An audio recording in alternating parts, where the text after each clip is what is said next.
Assalamualaikum warahmatullahi wabarakatuh.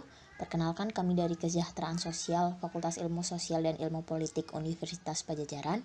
Di sini kami akan menyampaikan mengenai pelatihan manajemen diri dalam penggunaan media sosial pada perkembangan revolusi 4.0.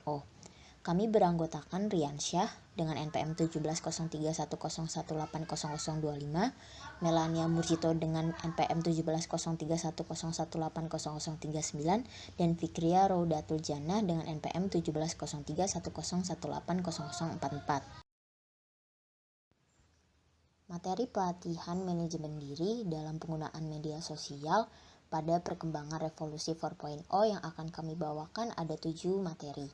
Yang pertama adalah manajemen, di mana nanti peserta akan mengetahui apa yang dimaksud dengan manajemen. Lalu yang kedua ada aplikasi manajemen dalam kehidupan, peserta akan mengetahui cara mengaplikasikan manajemen dalam kehidupan.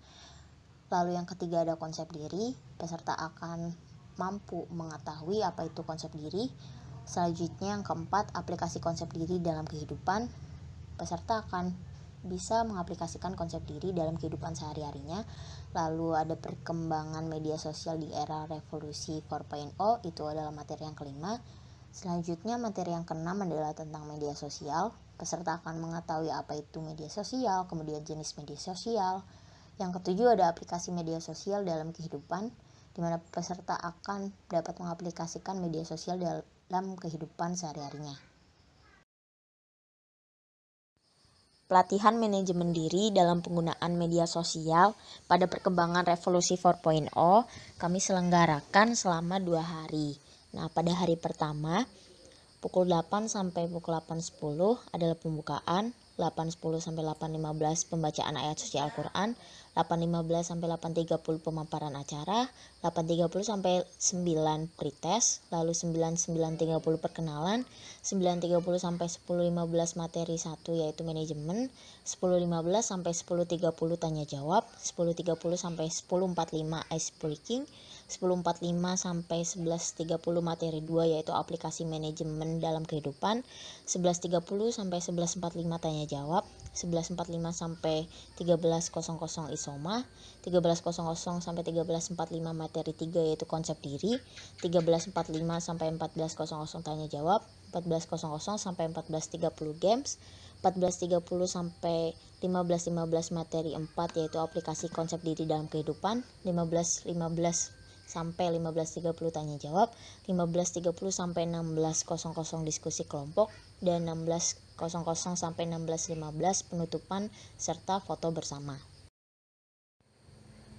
Selanjutnya timeline pelatihan hari kedua yaitu dimulai pukul 8 juga, 8.00 sampai 8.10 pembukaan, 8.10 sampai 8.15 pembacaan ayat suci Al-Quran, 8.15 sampai 8.30 pemaparan acara, 8.30 sampai 09.15 materi 5 yaitu perkembangan media sosial di era revolusi 4.0, 9.15 sampai 9.30 tanya jawab, 9.30 sampai 9.45 ice breaking, 9.45 sampai 10.30 materi 6 atau media sosial, 10.30 sampai 10.45 tanya jawab, 10.45 sampai 11.30 materi 7 yaitu aplikasi media sosial dalam kehidupan, 11.30 sampai 11.45 tanya jawab, 11.45 sampai 13.00 isoma, 13.00 sampai 13.30 games, 13.30 sampai 14.00 diskusi kelompok, 14.00 sampai 14.30 pengaplikasian seluruh materi, dan 14.30 sampai 15.00 post test, kemudian 15.00 sampai 15.15 penutupan dan foto bersama. Kali ini saya akan menjelaskan tentang manajemen diri atau self-management. Self-management merupakan suatu strategi pengubahan perilaku yang dalam prosesnya mengarahkan perubahan perilakunya sendiri dengan suatu teknik atau kombinasi teknik terapeutik. Hal ini disampaikan oleh Cormier pada tahun 1985.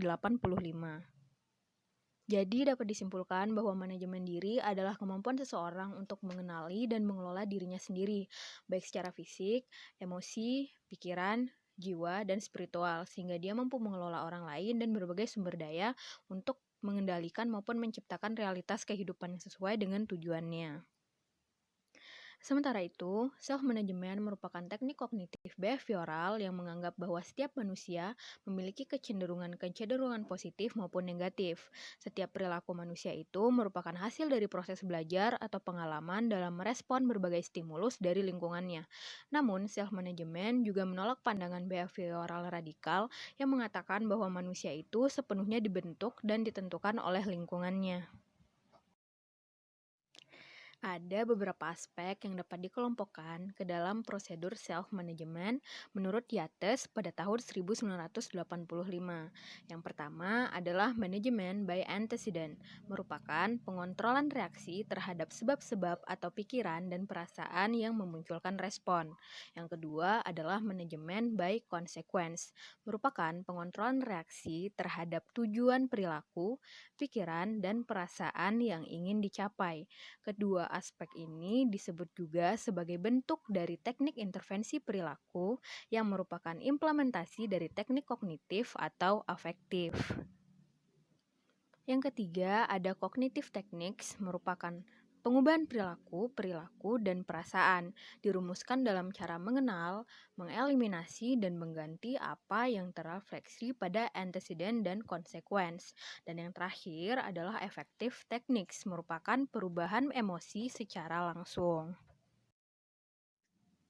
Self-management atau manajemen diri memiliki beberapa tujuan. Yang pertama adalah manajemen diri bermanfaat untuk melepaskan stres. Yang kedua, manajemen diri juga dapat menghilangkan rasa sakit dan penyakit serta penyembuhan sendiri.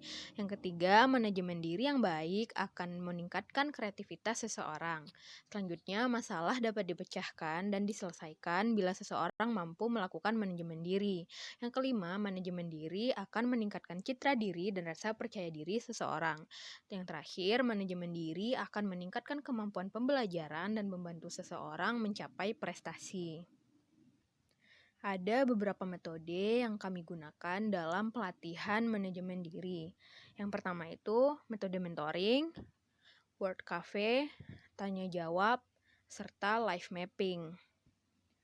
Media yang kami gunakan dalam pelatihan manajemen diri adalah laptop, proyektor, mikrofon, sounds, kertas, serta alat tulis.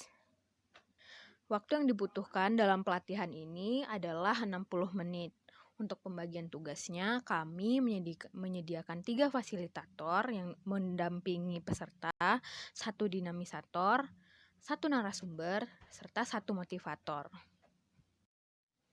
Selanjutnya, saya akan menjelaskan tentang aplikasi manajemen diri dalam kehidupan. Berdasarkan pandangan tentang hakikat manusia dan perilakunya itu, self-management bertujuan untuk membantu klien agar dapat mengubah perilaku negatifnya dan mengembangkan perilaku positifnya dengan jalan yang pertama, mengamati diri sendiri. Yang kedua, mencatat perilaku-perilaku tertentu seperti pikiran, perasaan, dan tindakannya serta interaksinya dengan peristiwa-peristiwa lingkungannya.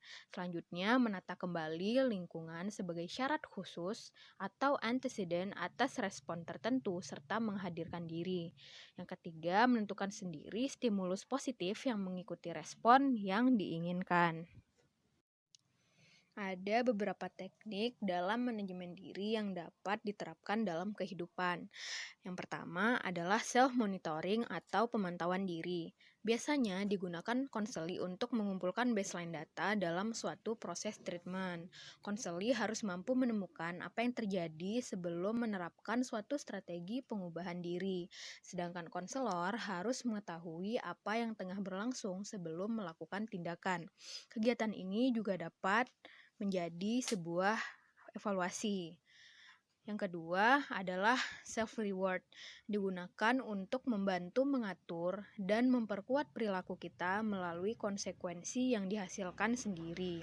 Kita juga harus memberikan reward jika kita telah berhasil menyelesaikan suatu kegiatan. Selanjutnya adalah self-contracting, merupakan pembuatan perencanaan tentang kegiatan atau hal-hal yang ingin diubah. Selain itu, juga mendiskusikannya dengan keluarga atau orang terdekat untuk ikut membantu. Yang terakhir adalah stimulus kontrol, merupakan kendali stimulus menekankan pada penataan kembali atau modifikasi lingkungan sebagai isyarat khusus atau antecedent atas respon tertentu. Kendali stimulus dapat digunakan untuk mengurangi atau meningkatkan perilaku tertentu. Untuk mengurangi perilaku tertentu, isyarat khusus yang merupakan antecedent bagi perilaku tertentu harus dikurangi frekuensinya, ditata kembali atau diubah waktu dan tempat kejadiannya. Yang terakhir, dalam pelatihan aplikasi manajemen diri dalam kehidupan, kami memiliki beberapa metode. Yang pertama adalah mentoring, word cafe, tanya jawab, live mapping, dan games. Media yang akan kami gunakan dalam pelatihan ini adalah laptop, proyektor, mikrofon, sounds, kertas, serta alat tulis. Untuk waktu yang kami sediakan adalah 60 menit. Sementara untuk pembagian tugas, kami menyediakan 3 fasilitator untuk mendampingi peserta, 1 dinamisator, 1 narasumber, dan 1 motivator. Iya, kali ini akan dibahas tentang apa itu konsep diri, tapi dalam tujuan pokok bahasan, adanya pelatihan ini ditujukan untuk menumbuhkan pemahaman bagi para peserta terhadap diri mereka untuk mengenal diri sendiri. Bagaimana seseorang dapat menjelaskan kepada dirinya sendiri dan kepada orang lain tentang siapa sih dirinya itu. Hal ini ditujukan pula untuk menunjukkan pencapaian atau target yang ingin dicapai. Selain itu juga dapat dibantu ketika sudah memahami tentang konsep diri, akan memudahkan dalam menyelesaikan masalah, cara menyelesaikan masalah, bahkan menciptakan gagasan baru. Melalui pelatihan ini, peserta diharapkan dapat memahami tentang konsep diri dan bagaimana dirinya membantu dirinya di masa yang akan datang.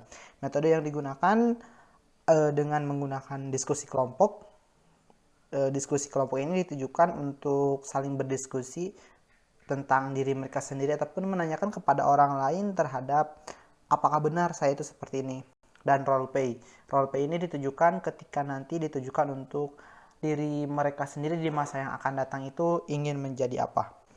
Nah, kemudian media yang digunakan ada laptop, mikrofon, sound, dan proyektor. Waktu yang digunakan 45 menit. Pembagian tugas ada 1 narasumber dan 4 fasilitator.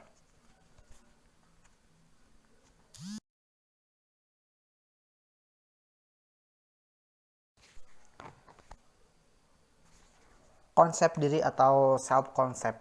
Apa sih itu self concept? Self concept adalah pandangan individu terhadap dirinya sendiri, meliputi gambaran tentang diri dan kepribadian yang diinginkan atau yang ingin diperoleh melalui pengalaman dan interaksi yang mencakup aspek fisik ataupun psikologis. Dalam pembahasan lainnya, konsep diri atau self-concept adalah bagaimana seseorang mendeskripsikan dirinya sendiri dan bagaimana seseorang menjawab pertanyaan dirinya sendiri. Jadi dia akan bertanya, saya itu seperti apa? Saya itu apa sih? Saya itu di masa yang akan datang ingin menjadi apa? Seperti itu.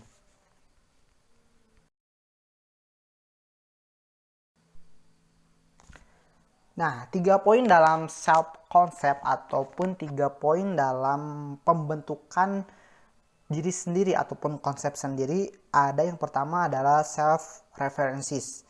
Self-references adalah pandangan terhadap dirinya berdasarkan pendapat orang lain. Jadi dia memandang dirinya itu berdasarkan pendapat-pendapat dari orang lain. Contohnya itu seperti ini. Menurut orang lain, saya tuh orangnya cakep, saya tuh orangnya baik, saya tuh orangnya pemberani. Nah, itu menurut pandangan orang lain. Ada yang kedua, yaitu self-future. Self-future ini adalah pandangan terhadap dirinya berdasarkan keyakinannya akan kondisi di kehidupannya di masa yang akan datang ataupun di masa depan. Jadi dia memandang diri dia di masa yang akan datang itu adalah orang yang seperti apa. Contohnya itu seperti ini. Di masa yang akan datang, saya akan menjadi orang yang hebat. Saya akan menjadi orang yang sukses. Saya akan menjadi orang yang memberikan manfaat bagi orang lain. Jadi pandangan itu jauh ke depan terhadap dirinya. Nah, yang selanjutnya adalah self schema. Self schema ini adalah pandangan terhadap dirinya, menggambarkan dirinya berbasis pemahaman tentang dirinya sendiri sepanjang hidup.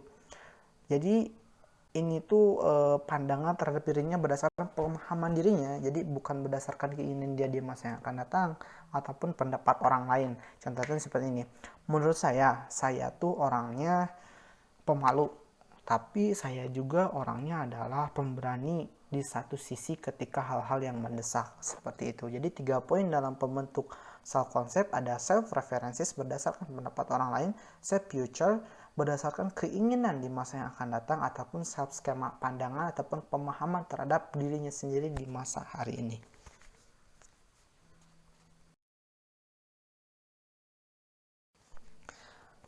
Ada pendapat menurut beberapa ahli, menurut Carl Hohn dan Alcosella pada tahun 1990 menjelaskan bahwa konsep diri itu dibagi menjadi 3 dimensi. Yang pertama ada konsep diri berdasarkan pengetahuan terhadap dirinya sendiri, jadi real self.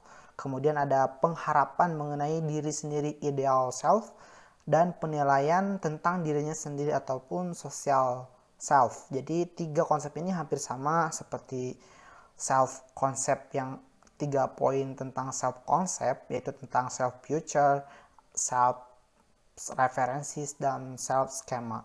Adapun beberapa orang ataupun beberapa bagian yang akan mempengaruhi tentang konsep diri menurut Carl Hohn dan Alcosella pada tahun 1990, yang pertama itu adalah orang tua, yang kedua itu adalah kawan sebaya, yang ketiga adalah masyarakat. Pada bagian orang tua di sini sangat mempunyai peran besar karena orang tua adalah tempat belajar yang pertama. Yang kedua adalah kawan sebaya, ketika dia lebih sering berinteraksi dengan kawan-kawannya mungkin akan mendapatkan pandangan dari orang lain yang membentuk dirinya. Yang ketiga adalah masyarakat. Jadi masyarakat juga sangat berpengaruh terhadap interaksi yang akan membentuk konsep diri.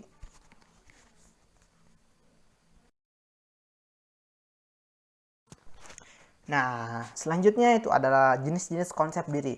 Jadi konsep diri itu terbagi menjadi 2. Yang pertama ada konsep diri positif. Apa itu konsep diri positif? Konsep di mana ada penerimaan diri di mana individu dengan konsep diri mengenal dirinya sendiri bersifat. Biasanya konsep diri positif ini bersifat stabil dan bervariasi. Bisa dilihat. Kemudian konsep diri yang positif itu dapat memahami sejumlah fakta yang bermacam-macam tentang diri sendiri untuk memudahkan proses evaluasi. Nah, konsep diri ini ditandai dengan beberapa hal. Yang pertama itu yakin dengan kemampuannya dalam menghadapi masalah. Jadi dia yakin bisa menyelesaikan masalah. Yang kedua, merasa setara dengan orang lain. Dalam artian di sini dia punya kemampuan yang sama untuk mencapai hal yang sama. Yang selanjutnya, menerima pujian tanpa rasa malu. Jadi dia merasa ini hak saya untuk mendapatkan pujian seperti ini, tapi tidak sombong. Nah, yang selanjutnya itu menyadari setiap orang itu memiliki perasaan, keinginan, dan perilaku yang seluruhnya ditujukan oleh masyarakat. Yang selanjutnya mampu memperbaiki diri mereka sendiri. Hal ini ditunjang karena mereka memahami tentang fakta-fakta ataupun tentang diri mereka sendiri untuk melakukan proses evaluasi.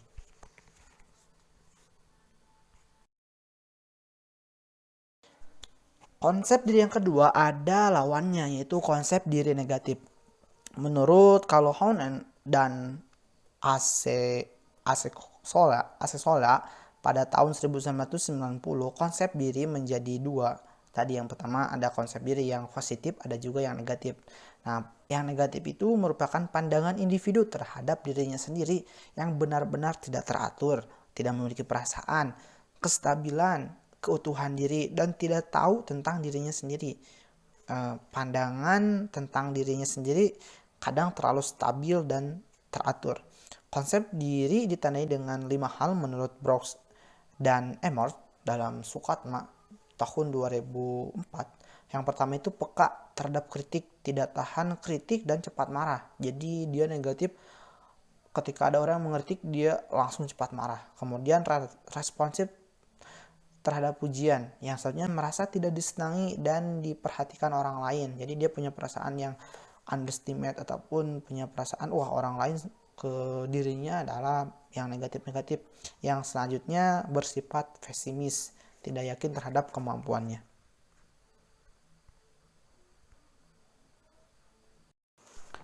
Nah, selanjutnya ada pengantar tentang aplikasi konsep diri dalam kehidupan.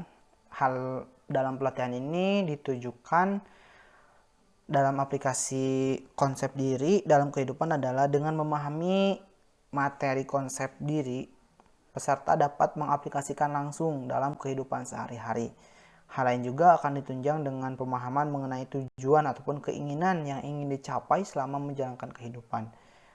Dengan mengikuti pelatihan ini, peserta dapat menentukan tujuan besar dalam hidup dalam jangka waktu yang dekat ataupun dalam jangka waktu yang panjang.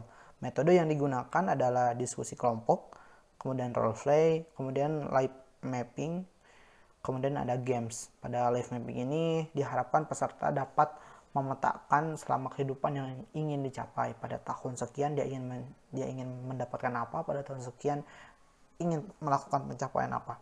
Media yang digunakan ada mikrofon, laptop, sound, proyektor, kertas HPS, spidol, ataupun karton. Waktunya digunakan 45 menit.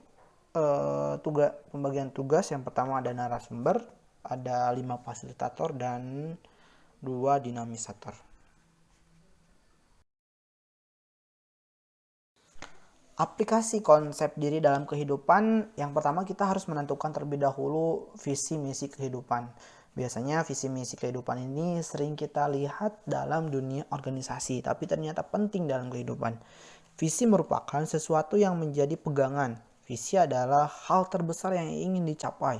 Biasanya kata visi selalu ditemukan dalam dunia organisasi, namun hal ini sangat penting dalam kehidupan, di mana kita harus menentukan visi kehidupan kita. Yang selanjutnya ada misi. Misi biasanya merupakan rangkaian kegiatan yang mendukung terwujudnya suatu visi. Biasanya misi ini merupakan turunan pelaksanaan dari visi. Dan selanjutnya kalau di dunia organisasi ada yang namanya program-program. Ya kita juga dalam kehidupan harus mempunyai visi, misi, kehidupan, dan program yang akan kita lakukan.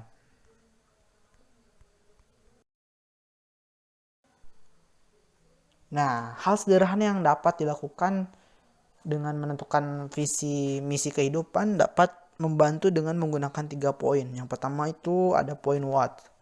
Apa sih apa yang ingin dicapai ataupun diinginkan selama kita hidup ataupun dalam beberapa targetan waktu. Yang selanjutnya kenapa, why, latar belakang yang mendorong keinginan ataupun dicapai. Yang selanjutnya ada do, hal apa yang akan dilakukan untuk mewujudkan keinginan atau tujuan kita.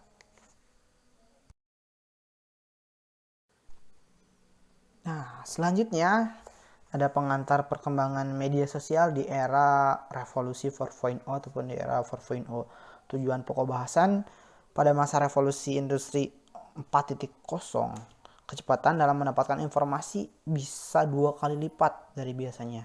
Kemudian terkoneksi dengan yang namanya teknologi dan internet. Oleh karena itu, kita harus memahami bagaimana perubahan-perubahan era sekarang yang sering disebut dengan era revolusi 4.0 ataupun 4.0 ditandai dengan beberapa kemunculan media-media sosial yang sudah menjadi kebutuhan, bahkan menjadi teman kedua setelah teman di dunia nyata. Biasanya dipanggil dengan dunia maya. Jadi kita punya teman di dunia nyata dan punya teman di dunia maya juga. Beberapa hal yang terjadi dalam dunia maya ini dibanding dengan dunia nyata itu bisa terjadi. Makanya dalam pelatihan ini peserta diharapkan memahami era revolusi 4.0 dan media sosial dan bagaimana media sosial itu berpengaruh terhadap beberapa bidang dalam kehidupan. Metode yang digunakan ada diskusi kelompok, role play, dan games. Kemudian media yang digunakan laptop, mikrofon, sound, proyektor, dan handphone. Waktu yang digunakan sama 45 menit. Pembagian tugas 1 narasumber, 2 fasilitator, dan 1 dinamisator. Nah, perkembangan media sosial di era 4.0, di mana kita harus ketahui era 4.0 ataupun era revolusi industri 4.0 merupakan keadaan di mana dalam proses produksi, kemudian interaksi, mengintegrasikan teknologi cyber dan teknologi otomatisasi. Jadi semuanya terkoneksi dengan internet, dilakukan secara otomatis.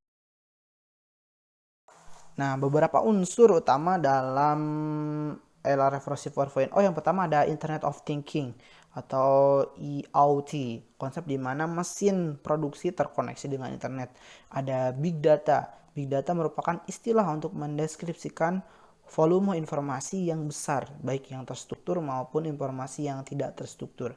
Kemudian ada Augmented Reality, teknologi yang mengkolaborasikan benda maya baik 2 ataupun 3 dimensi ke dalam ruang lingkup nyata 3 dimensi. Ada yang keempat, ada cyber security, meningkatkan keamanan informasi untuk mencegah cyber attack, di mana unsur ini sangat terkoneksi dengan yang namanya teknologi dan internet.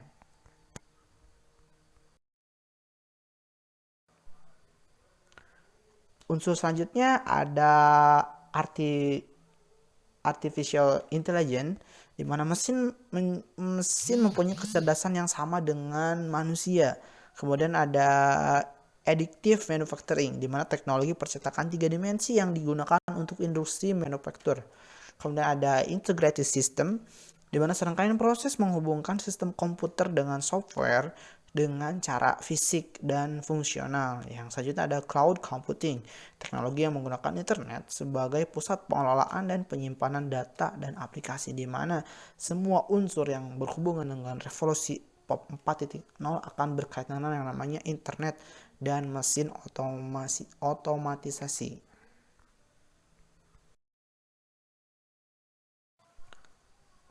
Selanjutnya, hal yang paling dekat dengan kita adalah media sosial.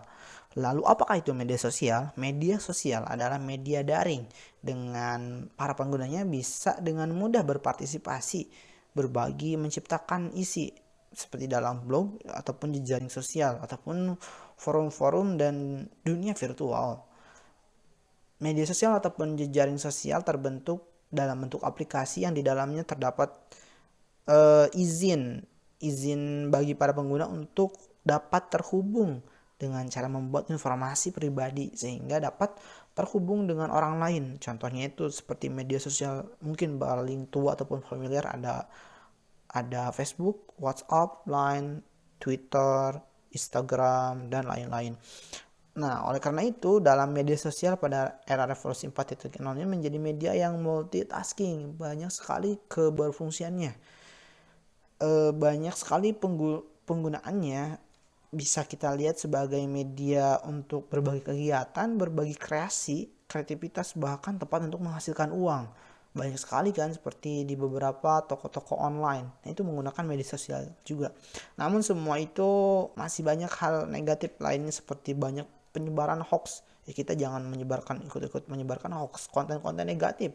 Mungkin sering kita lihat ataupun pernah kita lihat juga, tapi jangan sering-sering lihat. Dan lain-lainnya, diperlukan kemampuan memilih informasi dan menggunakan media sosial itu dengan bijak dan baik agar memberikan dampak yang positif bagi kita.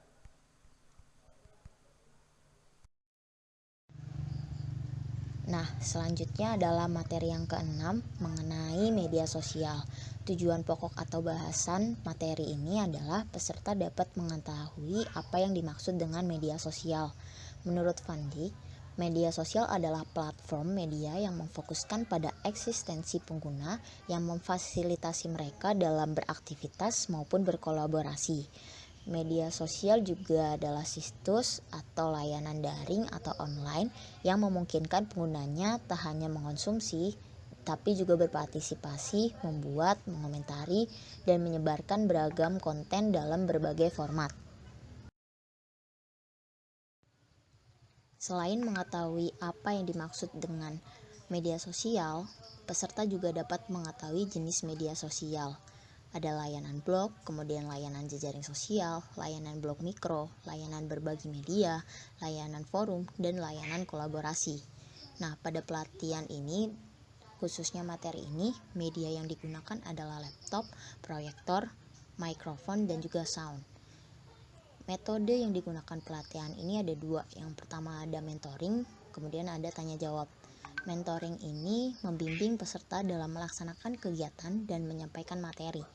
Tanya jawab ini suatu cara memfasilitasi warga belajar untuk aktif bersama, didahului oleh fasilitatornya yang memancing dengan pertanyaan dan warga belajar yang menjawabnya atau bahkan sebaliknya. Nah, waktu pelatihan pada materi ini adalah 60 menit, di mana 45 menit itu menyampaikan materi dan 15 menitnya itu untuk tanya jawab. Sedangkan pembagian tugasnya itu fasilitator itu ada 3, dinamisator itu 1, dan juga narasumbernya ada 1. Materi yang ketujuh adalah aplikasi media sosial dalam kehidupan.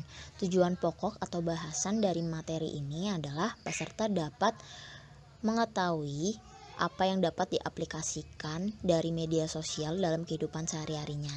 Nah, aplikasi media sosial dalam kehidupan sehari-hari itu ada beberapa. Yang pertama, diaplikasikan sebagai interaksi sosial, yaitu sebagai sarana untuk membangun hubungan atau relasi. Lalu ada sebagai media penghibur dengan berbagai hal yang menarik. Kemudian ada media informasi, di mana media ini tuh peserta dapat mendapatkan banyak informasi dan menjadi wadah pengetahuan.